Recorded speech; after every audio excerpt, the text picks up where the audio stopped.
जय श्री कृष्ण। श्री कृष्ण ने सभी उपायों से श्रेष्ठ क्या बताया था? भक्ति मार्ग।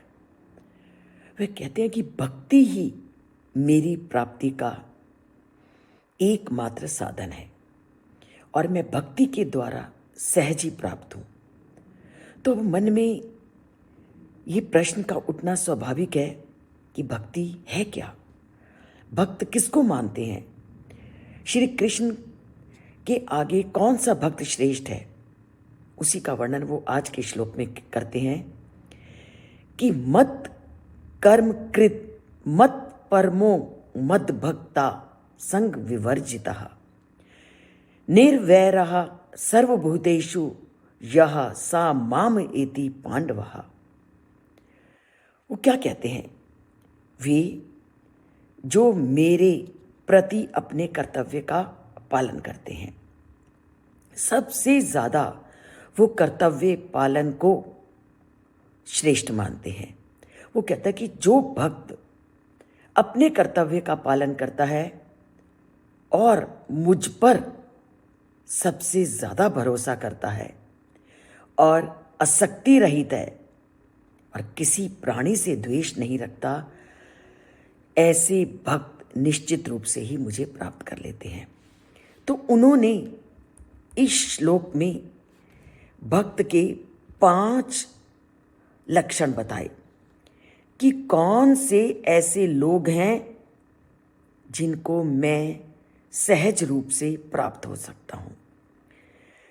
तो वो सबसे पहला उन्होंने कहा कि जो सब कार्य मेरे को समर्पित करते हुए करते हैं, अर्थात जो लौकिक और आध्यात्मिकता में कभी कोई अंतर नहीं समझते और वे जो भी काम करते हैं, चाहे अपने घर गृहस्थी से युक्त हों, चाहे अपने दैनिक कार्य हों, वह सभी कार्य अगर मुझे समर्पित करते हुए करते हैं तो वह मेरा भक्त है।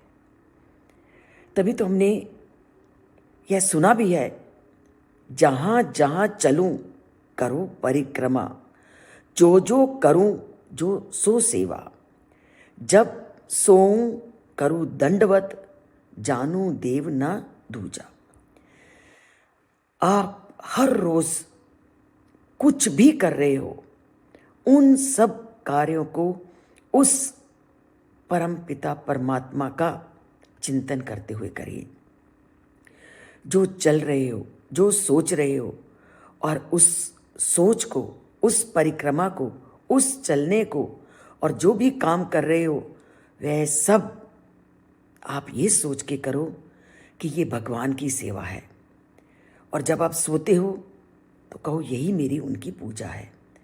और इन सब के अलावा आप प्रतिदिन अपने दैनिक कार्यों को करते हुए उस परमात्मा को समर्पित करते जाओ, तो वही उस परम पिता परमात्मा का सच्चा भक्त है। दूसरा, वो कहते हैं मुझ पर आश्रित हो जाओ। आप कभी आध्यात्मिक अभ्यास के बल पर मुझे प्राप्त करने का प्रयत्न मत करो और पूर्णतः तुम अपने आप को मुझे समर्पित कर दो और भगवान को केवल उनकी कृपा से ही पाया जा सकता है, अन्य किसी माध्यम से नहीं। आप जो करो उसको कहो कि ये प्रभु का कार्य है, फल देंगे नहीं देंगे, आप उनको समर्पित करते हुए कार्य करो, तो आपकी उस परम पिता परमात्मा के प्रति सच्ची भक्ति है। और तीसरा वो क्या कहते हैं? भक्त अनेक आध्यात्मिक कार्य करके, कोई सांख्य का ज्ञान प्राप्त करके, कोई अष्टांग योग करके, कोई यज्ञ करके, कोई तप करके, कोई व्रत करके मुझे पाने का प्रयत्न करता है। कहता है कि जब व्यक्ति इन कार्यों को करता है तो वह मुझसे दूर हो जाता है, वो केवल इन्हीं कार्यों में लगा रहता है और वो सर्व आत्मभाव से मेरी भक्ति नहीं कर पाता। मेरी भक्ति बहुत साधारण है। आप अपने दैनिक कार्य करते हुए सभी मुझको समर्पित करते हुए करो और मुझ पर आश्रित करते हुए करो, तो मैं सहज रूप से तुम्हें प्राप्त हूं। और चौथा वो कहते हैं, आसक्ति रहित होकर कार्य करो। मन में कार्यों के प्रति अनुराग मत पैदा करो। जब मन में संसार के प्रति विरक्ति उत्पन्न हो जाएगी तो वही मेरा सबसे बड़ा भक्त है। अर्थात अपने मन को संसारिकता से हटाकर मुझ में लगा दो, वही मेरा सबसे बड़ा भक्त है। और सबसे महत्वपूर्ण बात उन्होंने एक और कही कि मन में कभी द्वेष को मत आने दो। जब मन द्वेष से भरा होगा तो भगवान की भक्ति में कभी लीन नहीं हो सकता। अनन्य भक्ति अपने भीतर किसी प्रकार के द्वेष की और विद्वेष की को आश्रय नहीं देती। यहाँ तक कि यदि उन्हें कष्ट भी दें, उनका अनिष्ट भी करें, तो कभी भी किसी का अनिष्ट मत करने दो। उस अनिष्ट और कष्ट के बारे में आप किसी को देने के लिए मत सोचो। कभी किसी का कष्ट या किसी के प्रति द्वेष की भावना अपने मन में मत रखो।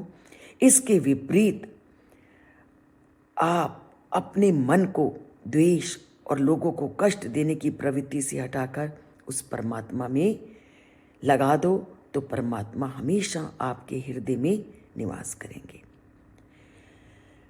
तो मन में ये द्वेष को, मन में इस विरोध भाव को अगर दूर करना है तो श्री कृष्ण के कथनों को सुनना है, उसको जीवन में धारण करना है। उसके लिए आपको उनके चैनल से जुड़ना होगा और अगर अच्छा लगे तो उसको लाइक करना होगा। लाइक भी करना आपके मन में उत्पन्न हो रहे ये द्वेष की भावनाओं को कम करता है। अगर सब्सक्राइब नहीं किया तो उसको सब्सक्राइब करके भी अपनी मन को शुद्ध करने का प्रयास करें। जय श्री कृष्ण।